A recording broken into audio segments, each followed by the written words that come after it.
Nope. Nope. Nope. I know that you people out there in beautiful, beautiful chat lane can't hear our producer, but let's just say that we had a legitimate countdown. He said one when it was at probably one, and then there was a good 5-second delay, and then he hit the wrong button and hit the wrong button. But we are now back. We are here.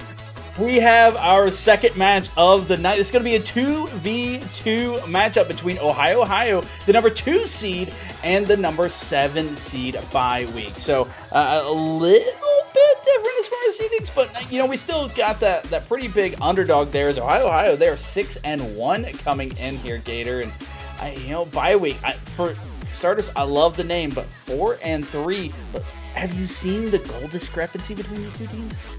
Yeah, it's a pretty large difference, honestly. As they're coming on here, Ohayou, I mean, they're plus 46 in goals. I mean, that's not a small number, folks. I mean, including a loss in there at some point. I mean, they have lost games, so I mean, they lost 6 of them total, and they have, ostensibly been outscored. We had this whole thing earlier about, like, if you have to score to win, I don't know, math checks out, but plus 46 is huge. And plus 10, though, for bye week, I mean, they are getting wins. They are ahead of the game on the season. They're plus 5 in games overall played.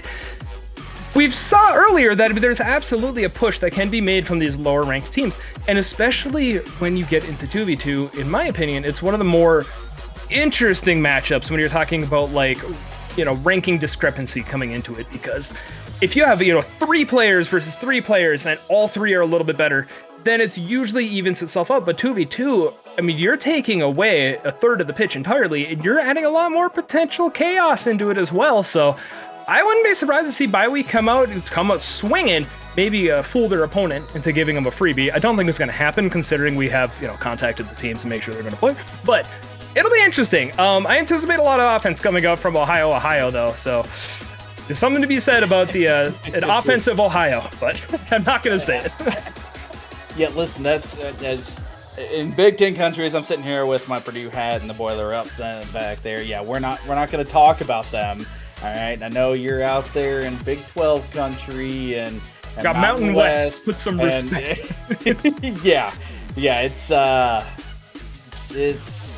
yeah, but it's going to be interesting to see how the defense of bye week can step up. Like you said, in 2v2, you typically see more goals just because you don't have that third defender. You're able to have more space and you're able to be more mechanical. So I'm curious because I've seen Ohayou a few times. I've been able to cast them throughout this season and back in season 0 as well.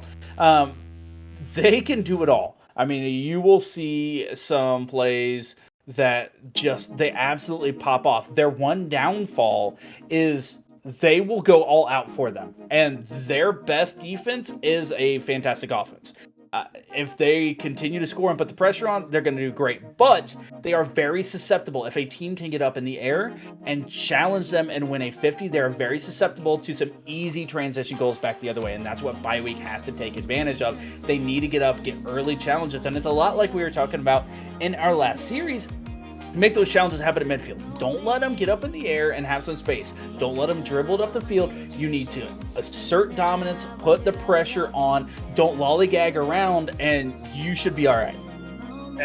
It'll be interesting to see what comes out here as well, especially where we've touched on it being a twos matchup. And it's a very common talking point that twos turns into a series of 1v1s. It's 1v1 with the defender. And it can get that way, to be sure.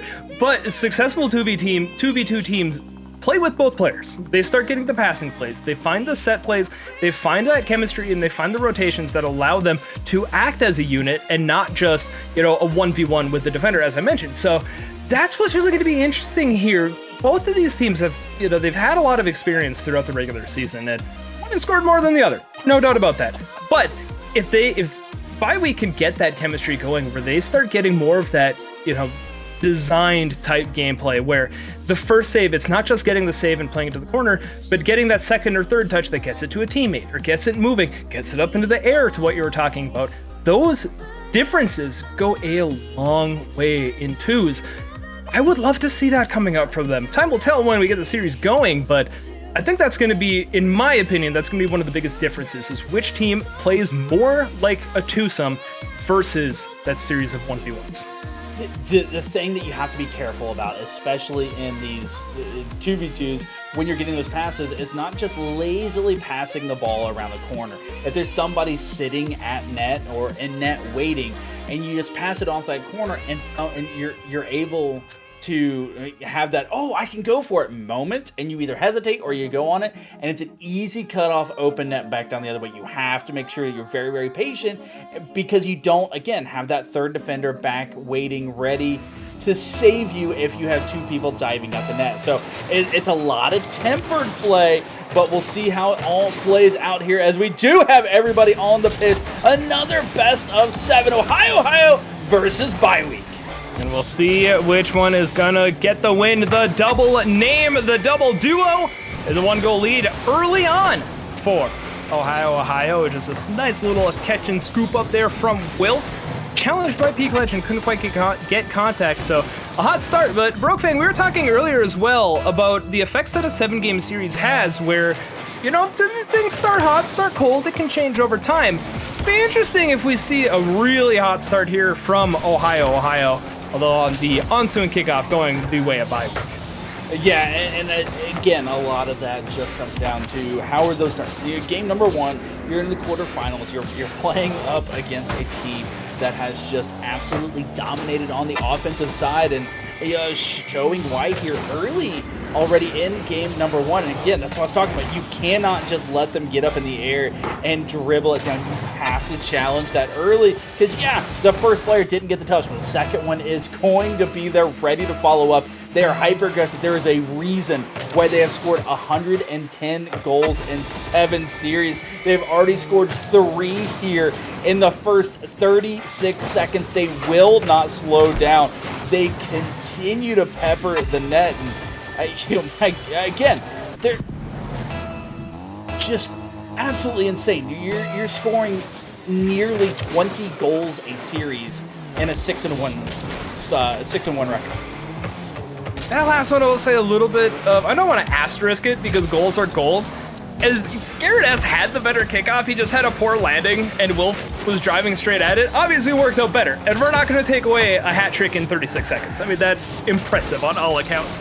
But there are just these couple of little things that Bye Week, if they clean up, they will be looking good here. The problem is giving up 3 goals in 36 seconds, so they're going to have to play from behind, and we may not necessarily see the normal Bye Week team as a result, because you get that early pressure. But they've slowed it down. They have not given up goals since then, and they're going to look to take it to offense as well. Peak Legend is going to send it up high, and Brooklyn, you might be right. Pop it up and go over the top. They might have something cooking.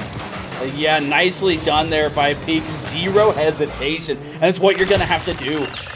Able to get that extra touch and get a little bit of help there by Wavy, giving himself a little what-a-save there. He did get the touch, just not able to get it far enough away, but just showing, Bye Week showing that, hey, they are no slouches on that offensive side. You win 150 and they will press on the gas and not let up. So it's just going to be a matter, again, these slow plays. Will Ohayou continue to get that space, continue to get that respect of how good their offensive is, or will Bye Week just decide, nope, I'm going pedal to the metal, I'm going to get a touch, I'm going to get a demo, you're going to score on me because your offense is strong enough, you may just score on us anyway. Man, this is going to be interesting as it plays out. Through the first 2 minutes, Wilf has really liked these ground plays. A lot of setup dribbles, a lot of that more, deliberate style gameplay, almost baiting out Bye Week to make a challenge. And it's early on in this series, but honestly, I think we need to see Bye Week getting those challenges, just pushing in and being a threat. Maybe get a little bit more help from the post, but Wilf will get the save, will not get the follow-up. And Bye Week, a little bit of a slow start, but they find a couple to bring it within 1. Yeah, Wavy trying to get the demo there, unable to get it. The save does come through, but Garrett doing enough that the ball's still staying in front of the net, allows Peak to wrap back around, finish that one off, was probably kicking himself after that open net miss. And it was a 50-50 challenge. You can't really blame him for missing that one, but the read he had, it was going off of the post, just misreading exactly where it was going to go. Able to make amends, only down 1. As you know, the first half, it looked like it was going to be a dominating Ohayou play style-esque game, and all of a sudden, it is just a 1-goal affair, more than capable as Bi-Week to claw this one back, tie it up, and maybe send us to an overtime, maybe even win it just in regulation. So it's going to be interesting. Peak did challenge it. Wavy getting it passed off to the corner, so a foot race between Wilf and Garrett S. We'll slow down over in the corner. The demo from Peak on a Wavy may not work out in the favor, though, because Wavy's going to respawn with a third tank and right in front of the ball to send it back down over into that Bi-Week half. So, again, Brookfang is slowing down a little bit here, considering how fast it started for Ohayou, and it'll be interesting to see if that's going to be the offensive outburst, if that's all they need to get 3 goals and just hold it off past there. But we're starting to see Bi-Week inch closer and closer. Peak Legend wants a little more than an inch. He wants a mile, but he will not get that. So less than 90 to go. 1-goal game. Shot from Wavy saved by Peak. Yeah, Peak completely out of boost, but wins the 50 after getting the boost. Wilf is rushing to get back, and Peak is just being a legend on both corners of those 50-50 challenges, finding the angle to squirt it past the defender and just reach the net. And with 1:16 on the clock, we're all knotted up at 3 apiece. Both teams finding their footing. Ohayou very early, Bi-Week here in the latter stages. We'll see who's able to carry it home as we are coming down to the end of game 1. We're starting to see some of these pop shots coming in from Bi-Week from their own defensive stance, and you alluded to it earlier, Brookfang, about just sending it up and getting it over the top, because Ohayou have played aggressive. Both players have been up alongside each other, and in 3s it would not be a problem, but of course this is 2s, so tied up. We'll see if Bi-Week are able to use that chemistry and get it going. They've been trying. A lot of these infield pass attempts have have not quite got the results they've been going for, but they are getting closer and closer as the series goes. I think that is going to be very favorable for Bi-Week, but if Wavy can solo it and get a nice little double touch off that back wall, sometimes you say, look, team play, schmeme play, I got this, boy. Space. It was there, and the challenge came through, but a nice pop by Wavy got it over that first defender to set himself up for that shot, placing it beautifully in that upper right-hand corner near a post. Get up by the defender and go back up 1. Much needed by Ohayou, but realistically, that was the first time they've had any space since the first minute of the game, and we see what can happen.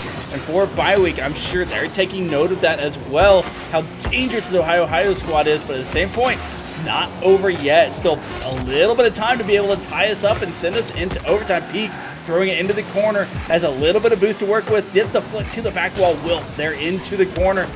Garrett does get the touch, but it falls down. Ohayou taking game number 1, although I gotta say, after the start, I'm sure much closer than what they wanted. Oh, absolutely. I mean, Brookfang, how often can you look at a game, see a team put up 4 goals while also having a 4+ minute scoreless section in there? I mean, that was interesting. Ohayou are going to have to get some more of those goals when it comes to that more of a free play going back and forth type stuff. That start absolutely what you want to start off a series. Cannot take anything away from that. And we need to give the flowers there to Wilf for picking up that Hattie in the first 30.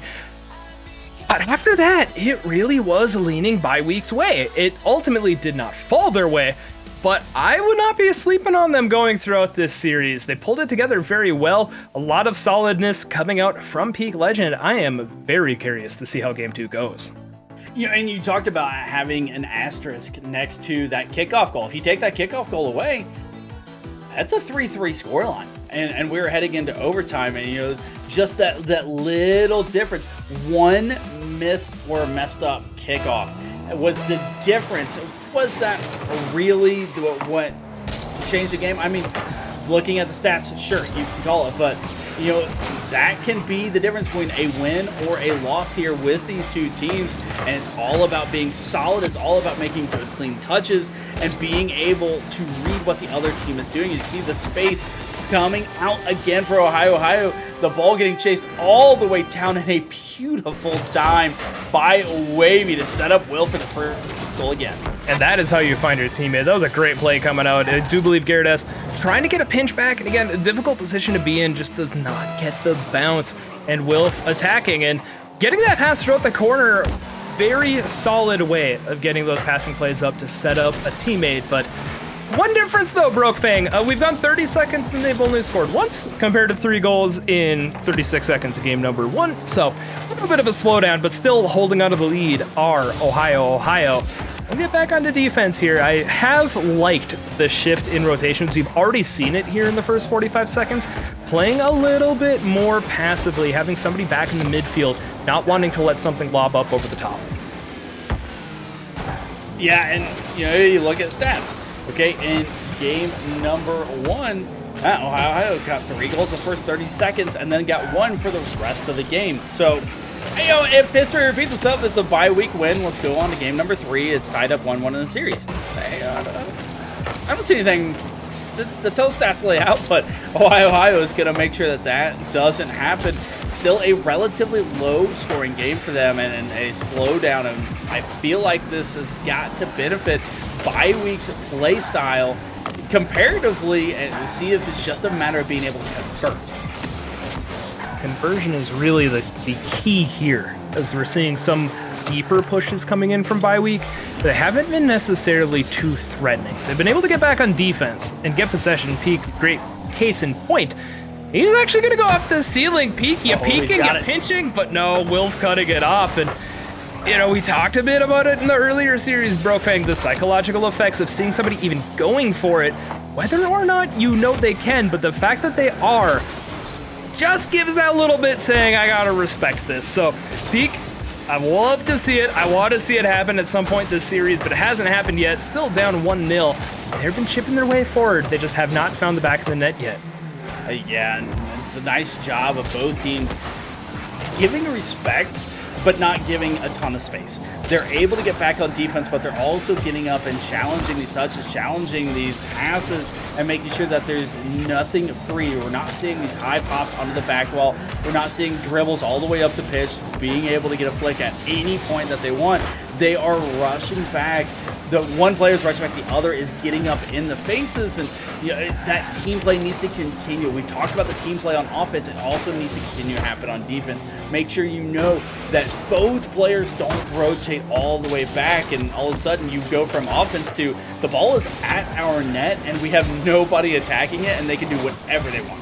And just sniffing it out there too. Garrett S did so well to move up into that near post when needed, and they worked all the way back up onto offense. The shot just did not fall. The post and the back wall just a little bit too much, but I mean, that was a really good offensive push there from bye week. It's just getting that keyword again, the conversions. They have the opportunities on offense. They just need to get the goals. They have calmed down significantly. I've really liked what I've seen. They just need to get the goals on net. With 90 seconds left, it'll be easier than trying to come back from a 3-goal deficit, but we got to start seeing something here soon, and they have the position to do it, but they just got to get it lined up, and finally, the dish and dime, Garrett S finds Peak, and we find ourselves all tied up. I was wondering how many times we're going to have to globetrotter this for bye week to be able to get a goal, just consistently passing it relatively the same spot in the wall. Finally, the pass does come out far enough for Peak to be able to wrap back around, and Garrett doing a nice job to do so. But the unfortunate backflip was really the difference there. The defender was there. The save very easily could have been had, but the unfortunate feels backflip, and that's why we talked about a ton in the last series. Put the ball on net, and good things will happen. You never know when the opposition will make a mistake at any level of Rocket League, and bye week doing so, tying it up, but Wavy again. The passing play coming out from Ohayou is going to get them back up 1. Just a quick turn. I mean, Wavy never even got out of the goalie box in that situation. He was in the net and pulling back out, and he saw Wilf, and he says, oh, hey, wait a minute. I got something cooking. It finds the back of the net. So Ohio are going to find it. Wavy, the only one who's been able to score late in games, so, maybe they're just trading out power as the whole shebang goes. And, Wavy, you're going to do something a little fancy. Peak gets the save, but we're starting to see the mechanics come out, Brokefang. The players are feeling comfortable in this tight matchup, and Peak says, you know what? I can get something too, but Wavy says, no. If I don't, you don't. Yeah, well, this is no freestyle match. We don't get just, all right, you get the ball with 100 boost, then I get the ball with 100 boost. But that little bit of space, you see both teams, both players, they're not hesitating to show off what they're capable of. They're not hesitating of, oh, this might not be the easiest shot to do, but it's in my bag of tricks, it's in my arsenal, and it may just be enough and what we need to be able to get that goal. So down to the final 5 seconds here. Again, Bye-Week finding themselves down 1 with the ball. The miss comes through from Garrett trying to go high with it. It will go down into the corner. A nice little pop. And that will be Ohayou again hanging on by just 1 goal. But a win is a win. They're so close. Bye-Week are so close on those offensive pushes. That last pass, and it was just a heartbeat off from connecting. Bye-Week have what it takes. They absolutely do. They're down 2-0, which really does not tell the story of how this series has gone so far. But we also have to point out, Ohayou, even if they're not necessarily getting these shots on net, or they're putting plenty of shots on net, 11 shots total, but even if they're not racking up the score, they're still forcing Bye-Week to get back. They picked up 8 saves. They got a bunch of those situations in the back where they had possession of it in the corner and they could not convert it up into offensive pushes across the midfield. If Ohayou can keep doing that, you don't even necessarily have to start scoring a bunch because you just keep your opponent pinned back for so long. Yeah, and the teams have to start taking account of what player is doing what at this point as well. You started to see it there in that series. I know you guys can't see at home. 9 shots and 2 shots on the side of Ohayou. 6 shots and 1 shot on the side of Bye-Week. You're starting to see that little bit of differentiation between the players on what they're comfortable with. It's Peak and Wavy who are really leading the charge on the offense as far as throwing it on net. Now, that's not saying that Wilf and Garrett don't have that offensive capability. That's not saying that they're not going to be the first players forward and set up their teammates. But that is something to take note of. If there is the space for Wavy or Peak, the other team needs to take account of that and make sure they get in their face and do not allow them to do what they want to do if you want to come out victorious. Again, Brokefang, it's so weird even to make that point because, again, Wilf had a hat trick in the first 36 seconds of game number 1, and then after that, Wavy said, you know what, I can do some stuff too, I'm going to go ahead and take over. It was just such a stark change up from it, and it's been interesting. As we head down here onto the deep-seated sands in game number 3, you get a 2-game lead for Ohayou. I don't know how many beaches are in Ohio, but I know on Bye-Weeks players like to go hit the surf, so would not be surprised to see Bye-Week get a game here. They'll have to get past that defense. They're not going to fully say get out of their own way, but they're going to have to start connecting on those opportunities because they are there. Listen, I'm not disappointed that you said it. I'm disappointed I didn't think it up first. But the ball getting down in the corner, we're starting to see a little bit of panic happening on the side of Bye-Week as the ball dangerously sitting in front of the net, but Ohayou not able to convert. And, we talked about conversion. It seems to be the name of the game here as attempt after attempt for Ohayou. Uh-oh, gets gifted. That's all I got. I got the post doing so well. Look, Brokefang, pressure is how you make diamonds. And sometimes it makes gemstones. Sometimes you just drop into a diamond ring. So a little bit rough. They got to shake it off, though. If you are playing, and especially if you're in a competitive environment, you need to have that short memory, ignore the mistakes. They've come back before, and now they have the opportunity to do it again and try to throw it off a little bit. Just shake it off, keep going. Plenty of time here in game number 3. So we got Madonna earlier. Now we're going to have to get a little bit of T-Swift to shake it off. I got you. But Garrett, like you said, it's just a matter of that mind reset. Bad things happen.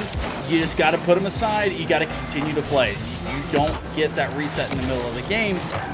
but you have to find a way of, listen, it looked like he was going to score if you didn't do it, so you just kind of chalk it up to, I scored it faster and gave ourselves a little bit more time to be able to get back into it, to get that goal back, and more than capable, but it just, the open net has been there multiple times for both teams. It just feels like they're giving each other so much respect that they feel that they need to be perfect on the placement for those shots, when it's just a matter of putting it on net. They've been giving each other respect, and now is their opportunity to force that respect, to earn it, to dive in.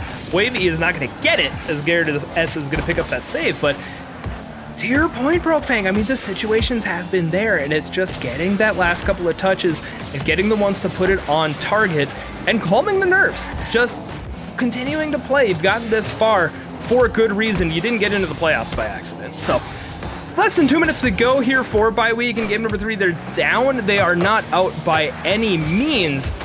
I do want to point out here so far in this game, there have been a lot of very quick turns back in front of the net from the second player, and they just have not quite gotten there. I really do think the first team that can kind of take that deep breath, calm down, do a little dance, and get denied regardless. Now, Peak deserved that goal and got totally shut out. Yeah, that was a beautiful fake, but an even better recovery from Ohayou. Be able to back up one another, and that's just that teamwork. That's trusting, hey, I know you got this part of the net, I got the other part. No matter where that ball goes, we got it covered. And that teamwork, just that coordination, that communication, and the speed, not lollygagging on the play to get back and able to get the save. Beautifully done to keep us a one-score affair. We're seeing what I really like. I don't know how much we caught it on the camera, but Wavy had a lot of really good bumps that worked out in the last one, but nowhere to bump there. Peak is going to put it on the first goal for bye week, as Peak all alone in the middle of the field puts it on. One of the hardest shots in the game, legitimately, and he puts it right down the pipe. So Brokefang, we got ourselves a game here in game 3. Yeah, and you know, that's you talking about those short turns and being right in front of the net. All it takes is 150. If you're going to short turn, you have to make sure those 50s are clean, that you're able to, at the very least, buy enough time for your teammate to get back if it doesn't go your way. And 150 the wrong way, and all of a sudden it is a goal as denied twice. Casper has decided, after the last series was an incredibly friendly post, has just turned mean here. I don't know what, someone wrinkled his bedsheet or what, but Will says, I am going to get rid of Casper, and I am just going to dunk you to oblivion. Well, I don't know, but the NBA Finals ended yesterday. The dunks are just flashy. But no, that is how you chase down a play. And that is something I've wanted to see from these teams as well, is just going for it, even if you consider it an ego challenge. It's a risk-reward situation, and right now a lot of these challenges have been gauged as not worth the risk, and I do think that the aggressiveness is going to pay off if you can start creating those opportunities for yourself, and Wilf does just that to take the lead late as he goes back on defense as well. The ball, will it stay alive? Peak will flick, Wilf will kill. Ohayou up 3-0. Up 3-0, and they're up 3 goals in the series. They have won by 1 goal each game. It is not like you're looking at a potential sweep here. We saw a potential sweep last series where there was a big goal differential at times. Now, you know, one team was able to come back, and this one, it has not been that. It has not been Ohayou jumping out to an early lead and bye week clawing their way back, or bye week starting off early and Ohayou just running away with it. It has been tight the entire time. Both teams playing their hearts out and not letting the other team really get into a groove offensively, and it just takes one for bye week. And you said waiting on a team to just get aggressive, just go for it, just dive for it. You know, at this point for bye week, what do you have to lose? You know, if you drop another game, your series and your season is over. So you might as well just go ahead and try for it. You have nothing else to lose. If it's really not working for you with how you're playing, gotta change it up. Yeah, go for it. What happens? You lose by more? I mean, you're already on the last life. You're on your back. Well, we only care about game differential in terms of how the series goes. I mean, we're keeping track of the scores just for talking points, but like all that matters is who wins the game at the end of it. And if you just need to push through and just change it up a little bit, At this point, why not go for it? I mean, Neo Tokyo is the place to get a little change of scenery, a little change of that team culture. We'll see if bye week are going to bring it, as the last trip to the vacation spot, not necessarily in their favor. We'll see if they wanted to go for a more urban environment rather than kicking it out on the sands. Yeah, being able to just get that touch with Peak. That one looks like it's going to be on point, able to sit into the corner. Wave on top of it, just going to go ahead and sit back. And I think you're seeing a little bit of temper here from Ohayou, not diving both players on top of it instantly, not both pushing forward, rather, to be able to follow up that shot, follow up that touch. It almost looks like that threw bye week a little bit, like, wait a minute, they're not challenging this. Why are they not on the ball here? And all of a sudden, Wavy's like, yeah, because I got a long ball shot open net. K-Tex. I'm going to throw out there, though, too. Ohayou were not hitting those shots in game number 3, or game number 2, for that matter. They were getting the play. They would have that little bit of space, and it was getting played off over into the offensive corner. It was not getting put on target. Potentially here, Ohayou have made the adjustments and said, hey, you realize what we can do, right? Like, we can just put it towards net and see what happens. And in that case, it works as they get that early lead. But back on defense, seeing a little bit of that aggression. I like that challenge there from Garrett S. And Peak going for that fake challenge as well to take possession back. Take it to the air, put it on the back wall. Garrett S drops it, but Wavy, unshaken, unstirred in net. The defense for Ohayou, as much as these have been 1-goal games, they have been because they are pulling saves out of utterly nowhere. Yeah, but at the same point, they've also hit a lot of posts. That's true. They've been a ton of offense that's just been denied by that third defender for bye week, none other than Casper, the unfriendly post. And, you know, it's kept it close for bye week.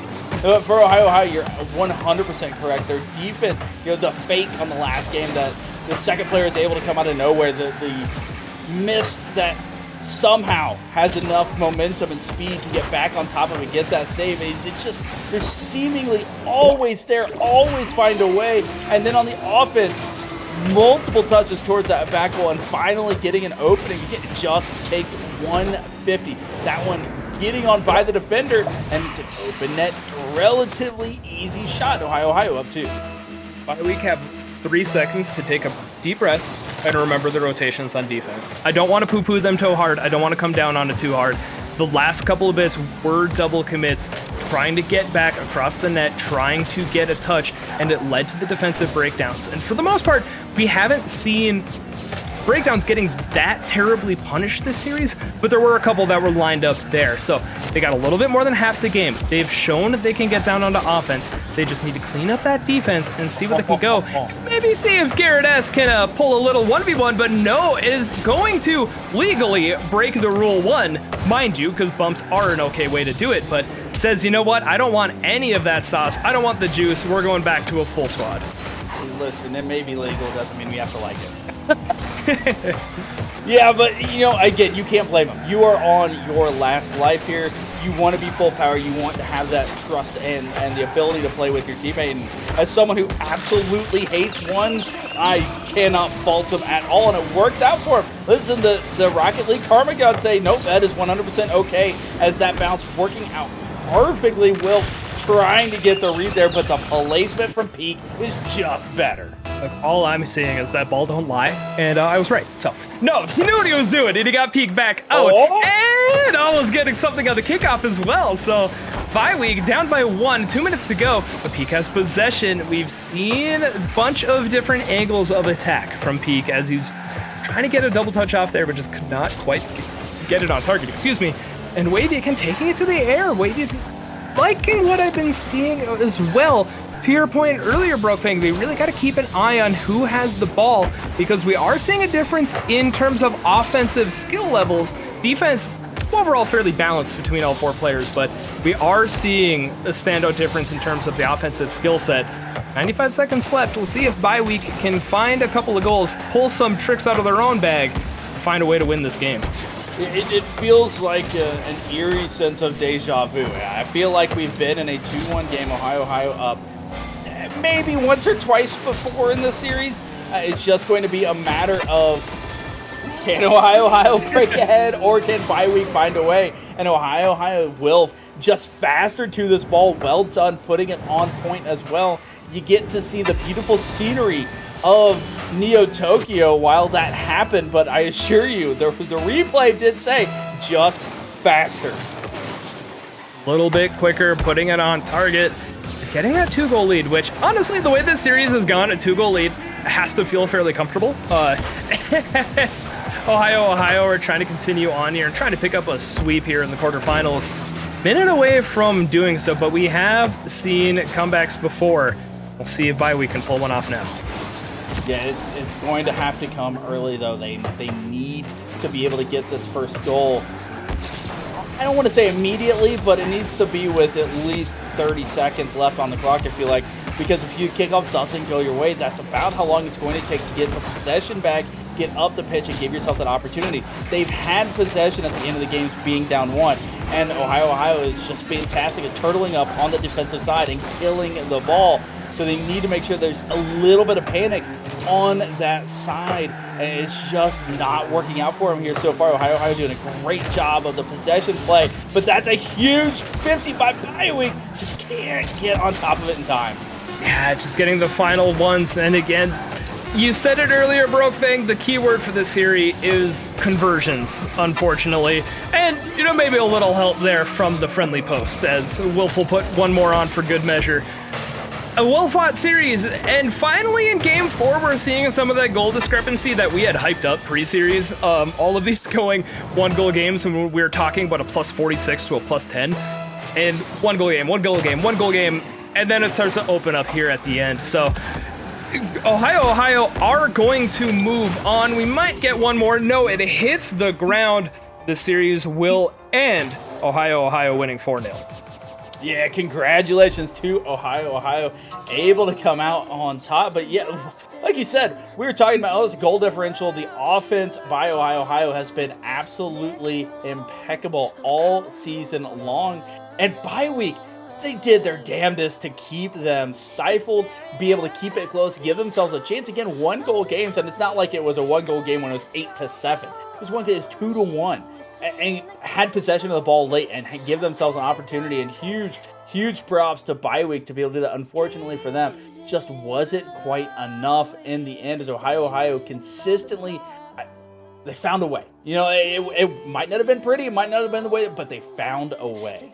Look, wins are wins. That's what matters. I said it. We track who wins the games. That's what matters. So, no, again, a very well-fought series, and it was just those bits and challenges where the 50-50s ended up going the way, the couple of touches go the way of Ohio, and they come away with the win. Not to take anything away from their win, of course, but they'll be moving on into the semifinals. So, number 2 seed taking out the number 7 in 4 games, and I do believe we're going to try to be getting a potential interview coming up here. We'll take a look at how that shakes up. But so we will have Kyle coming in as well for Ohio. That, and indeed, that has now happened. Kyle, welcome to the caster booth. Congratulations on that victory. A clean sweep, but I gotta ask you up front. We're looking at the stats.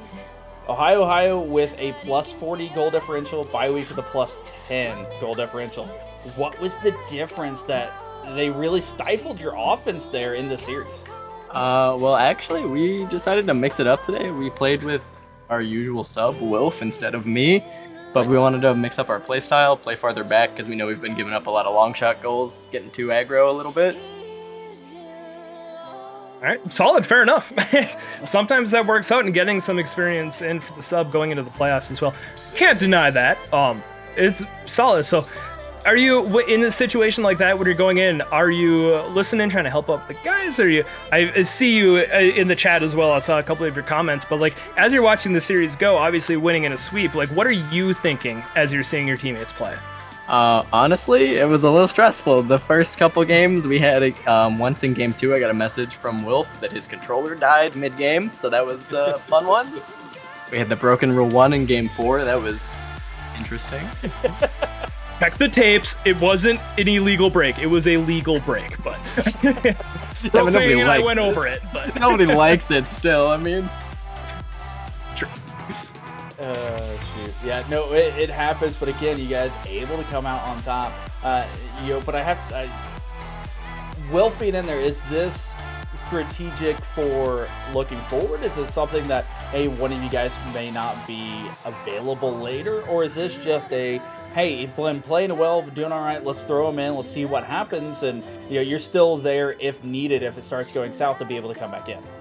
Totally honest, his girlfriend was watching the series, so man asked to play, and we said, okay, sure, you better get a sweep though, because we're going for 7 in a row, and that was 7 in a row. You know what? Can't argue against that. That was a solid way of doing it too. So, looking ahead a little bit, you're going to be playing against the winner of No Toxicity Gaming and RCG Crusaders. Any strong feelings about who you would rather see in the next round? We'd love to sweep RCG Crusaders again, but we're really looking ahead to Mid Lads because we want that revenge match in finals.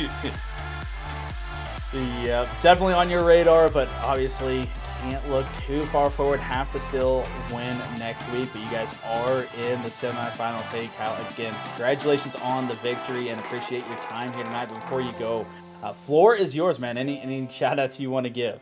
I think I saw a couple people in chat that were supporting us. Thanks, especially our boy Fishy Fish. Came in for the first time, I think. I believe so. I did see Fishy Fish in chat, so I can confirm. Yeah, I think that's really it. Awesome. Well, hey, again, appreciate your time here, and always happy to see you guys on stream. It seems that you guys are a weekly stay here on the LOS Champs main channel. I've cast you multiple times. Always a blast, and appreciate your time here. Looking forward to seeing you guys next week. Thank you, sir. Thanks for the cast. Again, that was Kyle on the victorious Ohayou, who have now made it to the semi-finals. And Alligatosaurus, we got two teams that went into the playoffs on the seeds and kind of dominated. It's almost like the seedings worked out, but it's not something typical. I'm interested to see if they're able to continue to ride that momentum, if there's an underdog that's just going to come out and surprise these squads that we saw here tonight. You usually see one Cinderella story come out somewhere. Now, whether it ends being the belle of the ball or you go home a little bit early remains to be seen. But seeing, the number 1 seed and the number 2 seed coming in the consecutive matches and winning, I mean, let's be real, Brokefang, winning teams find ways to win. And even if they're ugly games, they still end up coming out on top. And that is what we saw here tonight. So they picked up the wins, even if, as Kyle said, a little shakier than you want sometimes, but you still pick it up and you have a little momentum going forward. So I'll be curious to see how this shakes out throughout the bracket. We'll definitely be keeping a close eye on this and seeing how these couple of brackets across all of these different brackets across all of the LOS champs. And we'd love to be able to broadcast all of them, but the time is limited, unfortunately. So we only had the couple that we could put on tonight. Yeah, absolutely. Unfortunately for us, as Cookies finished the Rick in there. Got you, Nader. I got you. But before we go, I'm going to continue. Okay, there we go. It's now in. I was going to continue to stall until that happened, but our time, unfortunately, together has come to an end. We will be back here on Thursday evening for more LOS Champs playoff action, so be sure to tune in for that. In the meantime, on behalf of everybody here at LOS Champs, Cookie on production, Alligatosaurus hopping in here with me in the booth, always a blast. I have been Brokefang. You people out in Shoutland have been the true MVPs and the reason why this is so much fun. We hope to see you back next time. Until then, everybody have a fantastic rest of your night and a beautiful week. Most importantly, take care of yourselves. We'll see you on the flip side.